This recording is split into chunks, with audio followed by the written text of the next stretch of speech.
Assalamu alaikum everyone. This is Mohammad Muzammil Munaf from the platform of IQ School of Finance. अच्छा जी, अब हम अगली case study की तरफ मूव करते हैं. Again this case study is also about pastel analysis. एक company है जो पाकिस्तान में एक बिज़नेस ओपन करना चाह रही है. हमने ये एवेल्युएट करना है पेस्टल के पर्सपेक्टिव से कि क्या उनको ये बिज़नेस ओपन करना चाहिए या नहीं करना चाहिए. Run of the mill limited is well known as well as growing coffee brand around the world. बहुत बड़े कॉफ़ी ब्रांड की बात हो रही है. The company is considering launching the brand in Pakistan by opening 10 outlets in 6 major cities in Pakistan. वो outlets और major cities के अंदर खोलना चाह रहे हैं. यहाँ पर कॉफ़ी का ब्रांड लेके आना चाह रहे हैं. वैसे ही कॉफ़ी की बात अगर होती है तो पाकिस्तान के अंदर लोग चाय के ज़्यादा शौकीन हैं, चाय के ज़्यादा शहदाई हैं. लेकिन बहरहाल एक कॉफ़ी ब्रांड यहाँ लॉन्च होने की बात हो रही है. जो यंग अवाम है वो कॉफ़ी ब्रांड भी बहुत ज़्यादा पसंद करती है. कुछ टाइम पहले लाहौर पे टिम हॉर्टन्स का लॉन्च हुआ था. लाइन लगी हुई थी यंगस्टर्स की वहाँ पर, सभी ट्राई करना चाहते थे. बहरहाल आगे कहते हैं की aspects to consider. The company will be using the local labour and build infrastructure in Pakistan for which it would raise local loans. Loan लेना पड़ेगा सर. पाकिस्तान में इंटरेस्ट रेट्स बहुत हाई हैं. The interest rate is extremely high considering political and economic stability of the country. आप अगर देखें तो 2022, 2023, 2024 ये साल पाकिस्तान के ऐसे थे कि बहुत ज़्यादा राइजिंग इंटरेस्ट रेट्स जो है वो मौजूद हैं. All time high interest rates को जो है वो पाकिस्तान की इकॉनमी ने टच किया due to instability. Imran Khan की आउट स्टेशन वगैरह सारी चीज़ें जिस तरह से चली हैं, फिर अनफोल्ड हुए वो सारे इवेंट्स IMF के साथ, political situation, commodity super cycle, prices का बढ़ जाना. बालन इंटरेस्ट रेट्स यहाँ पे बहुत ज़्यादा इंक्रीज़ कर गए. लोन महंगा पड़ेगा, आपको सूद उस पर ज़्यादा देना पड़ेगा.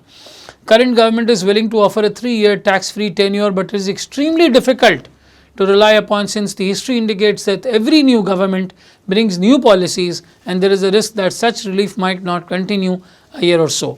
PTI कोई पॉलिसी लेकर आई, PTI वालों को हटाया, PDM कोई और पॉलिसी लेकर आई, PDM को हटाया, टेक्नोक्रेट कुछ और लेकर आए, टेक्नोक्रेट को हटाया, अगली हुकूमत कुछ और लेकर आई. इंसेंटिव देते हैं लेकिन वो कायम ही नहीं रह पाते. नई गवर्नमेंट आती है, सब कुछ ही बदल जाता है.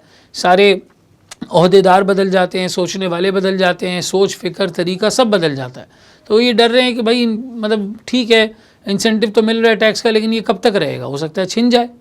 High inflation rate in the country is affecting labour cost. बहुत ज़्यादा इन्फ्लेशन है, लेबर कॉस्ट बहुत बढ़ चुकी है.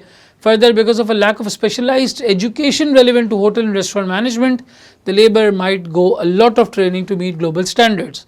2-4 इंस्टीट्यूट ही हैं जो हॉस्पिटैलिटी के ऊपर पाकिस्तान में ट्रेनिंग और एजुकेशन करवाते हैं, ज़्यादा नहीं है. बाहर ममालिक में बहुत ज़्यादा इन एजुकेशन को जो है वो प्रमोट किया जाता है. अब जो कंपनी आएगी उसे अपनी ट्रेनिंग देनी पड़ेगी, ऐसा ये यहाँ पे कहना चाह रहे हैं. Considering the cultural preference for T, जैसे कि मैंने कहा लोग यहाँ पे चाय के ज़्यादा शौकीन होते हैं. It would be very difficult for the company to gain a good market share immediately. However with the changing social media and work culture and presence of more than 60% of the population as young adults, the product is expected to kick in shortly. हम youthful, Pakistan के अंदर youthful अवाम है, बहुत ज़्यादा youth है. 60% youth का होना जल्दी कॉफ़ी को कामयाब कर सकता है, क्योंकि ये चाय की शौकीन लोग अपनी जगह पर हैं, लेकिन जो यंगस्टर्स हैं वो नई नई चीज़ें ट्राई करना चाहते हैं. तो ये कह रहे हैं कि ब्रांड अपनी जगह बना लेगा. पॉपुलेशन एक तो बहुत ज़्यादा है और उसमें जो मेजॉरिटी है वो यंग एडल्ट्स की है. 19 साल से 20 साल, 30 साल, 25 साल तक के लोग बहुत ज़्यादा जल्दी ये एक्सपेक्ट करते हैं कि ब्रांड इनका आगे बढ़ जाना चाहिए. An online ordering system, technology से रिलेटेड पॉइंट लग रहा है मुझे. An online ordering system along with the proper feedback system will be initiated with in the first 2 years of the operations which is expected to result in a multiplier effect on sales. ये कह रहे हैं हम online ordering का एक system लेके आएंगे, उससे लोग ऑर्डर करें, फीडबैक दें, जिससे हमारी सेल्स बहुत ज़्यादा इन्हांस करेंगी. फूड पांडा जैसा कोई प्लेटफॉर्म अपने खास सिर्फ अपने ऑर्डरिंग सिस्टम के लिए गालिबन ये बनाना चाह रहे हैं. Investment in such technology is not high considering the lack of employment opportunities for technical labour. ये कह रहे हैं ये सिस्टम बनाना इतना महंगा नहीं पड़ेगा. क्यों? आगे कहते हैं IT specialist are available in the market at very reasonable rates. हालांकि ये पाकिस्तान के लिए बात सच्ची नहीं है. यहाँ IT प्रोफेशनल्स यहाँ के हिसाब से बहुत महंगे हैं, लेकिन ग्लोबल कंपनीज चूँकि डॉलर्स में अर्न कर रही होती हैं तो उनके लिए इतने महंगे नहीं होते, उनके लिए बहरहाल ये रीजनेबल रेट्स पर होते हैं. इन्होंने थोड़ा सा पाकिस्तान की पॉलिटिकल कंडीशन के ऊपर बात की है, इकोनॉमिक कंडीशन पे बात की है, लोगों का सोशल बिहेवियर बताया, टेक्नोलॉजिकल पर बात की है. लीगल पर्सपेक्टिव से, एनवायरमेंटल से बहुत ज़्यादा इन्फॉर्मेशन नहीं है, लेकिन बस यही है कि अगर लीगल के एतबार से देखें तो टैक्स के लॉज से कंप्लाई करना होगा, कॉर्पोरेट लॉज, कंपनी लॉज से अप्लाई करना होगा, लेबर लॉ वगैरह से कंप्लाई करना होगा. ये बातें ऑब्वियस हैं. एनवायरमेंटल फैक्टर्स के बारे में ज़्यादा कुछ नहीं बताया तो उस पर हम ज़्यादा कुछ नहीं लिख सकते. अब मैं आपको रिक्वेस्ट करूंगा कि यहाँ पर आप अगेन इस लेक्चर को पॉज करें, इस क्लास को पॉज करें, अपना आंसर लिखने की कोशिश करें, बेशक गलत लिखने की कोशिश करें और फिर इसके आंसर को रेफ़र करें। अब आए हम इसके आंसर की तरफ चलते हैं। सर अगर हम आंसर की बात करें तो बिल्कुल जैसे हमने ब्रेनस्टॉर्म किया, हेडिंग वाइज हमारे पॉइंटर्स आएंगे। Political, economic, social, technological, legal, environmental के बारे में ज़्यादा कुछ नहीं बताया हुआ तो उस पर हम बात नहीं कर सकते। सबसे पहले पॉलिटिकल की बात करते हैं। सबसे ज़्यादा इन्फॉर्मेशन है ही इसके अंदर मौजूद। गवर्नमेंट टैक्स इंसेंटिव तो दे रही है, बिल्कुल सही बात है। शुरू के 3 साल ऑपरेशंस के लिए आपको टैक्स इंसेंटिव मिल रहा है, आपके पास एक टैक्स का बेनिफिट है क्योंकि आप बाहर से इन्वेस्टमेंट लेके आ रहे हैं, लेकिन इसकी कोई गारंटी नहीं है सर। सबसे बड़ा पॉइंट हाईलाइट करने वाला है यहाँ पे, आप सेकंड नंबर पे लिख सकते हैं, instability of government policies. Government policies की इंस्टेबिलिटी नहीं है, जिसकी वजह से हम ये बात कह ही नहीं सकते हतमी तौर पे कि जो बेनिफिट आज देने की बात की जा रही है हमें वो एक्चुअली मिलता रहेगा, एक्चुअली हमारा ये होता रहेगा। ये बहुत सब्जेक्टिव बात है, बहुत ज़्यादा चैलेंज हो जाने वाली बात है। Instability of government policies will prove to be a hindrance in making long-term business plan. Inconsistent policies regarding taxation of a particular industry might result in the extreme difficulties in continuation, since all investment decisions taken by the company would have involved a tax holiday period. ये बहरहाल long term planning में बहुत मुश्किल हो जाता है। पाकिस्तान में businesses का रोना ही यही है कि भाई आपको डॉलर 500 पे पहुँचाना है, आप 500 पे पहुँचा दें, लेकिन स्टेबल कर दें पहुँचा के। हमें पता तो हमें काम किस पे करना है, हम अपनी लॉन्ग टर्म प्लानिंग कर सकें। अब यहाँ प्लांट लगाते हैं 20 साल के लिए, 5 साल बाद सारी पॉलिसीज चेंज हो जाती हैं, तो हमारी प्लांट की इन्वेस्टमेंट ज़ाया हो गई। तो भारत गवर्नमेंट की इंस्टेबिलिटी है, लॉन्ग टर्म प्लानिंग आप नहीं कर सकते। आपको हर वक्त you have to be on your toes कि अब क्या हो रहा है, अब क्या होने वाला है, अब क्या होने वाला है। बिजनेस कम्युनिटी भारत परेशान रहती है। तीसरा, लोगों के पास स्पेशलाइज एजुकेशन नहीं है, इतनी स्किल्ड लेबर नहीं है, तो थोड़ी आपको ट्रेनिंग वगैरह प्रोवाइड करनी पड़ेगी। ये जनरल आउटलुक है लोगों का, पॉलिटिकल सिचुएशन है ऐसी हुकूमत की, यानी मुल्क की, लोगों की, कि यहाँ पे बहुत ज़्यादा स्किल्ड लेबर आपके पास मौजूद नहीं नज़र आती है आपको। इकोनॉमिक फैक्टर्स में देखें तो सर वही बात जो सवाल में उन्होंने बताया कि लोन लिया हुआ है, लोन की वजह से बहरहाल आपकी इंटरेस्ट कॉस्ट, फाइनेंस कॉस्ट बहुत ज़्यादा हाई हो सकती है, बहुत ज़्यादा आपको जो है फाइनेंस कॉस्ट बेयर करनी पड़ सकती है।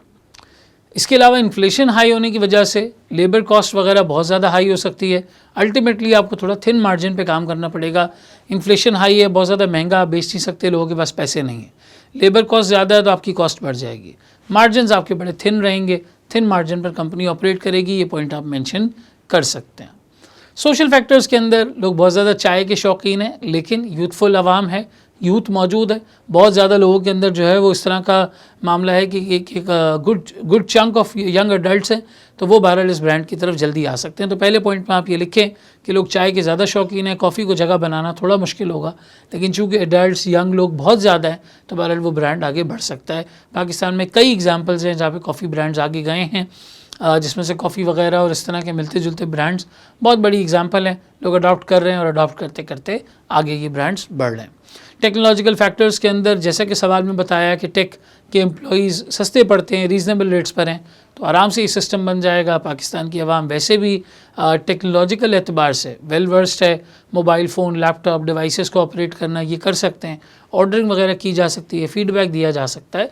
तो टेक्नोलॉजिकल फैक्टर्स के एतबार से कम कॉस्ट के ऊपर एक अच्छा अमाउंट, एक अच्छा सिस्टम यहाँ पे बन सकता है और वो कंपनी को सेल्स इंक्रीज़ करने में हेल्प करेगा।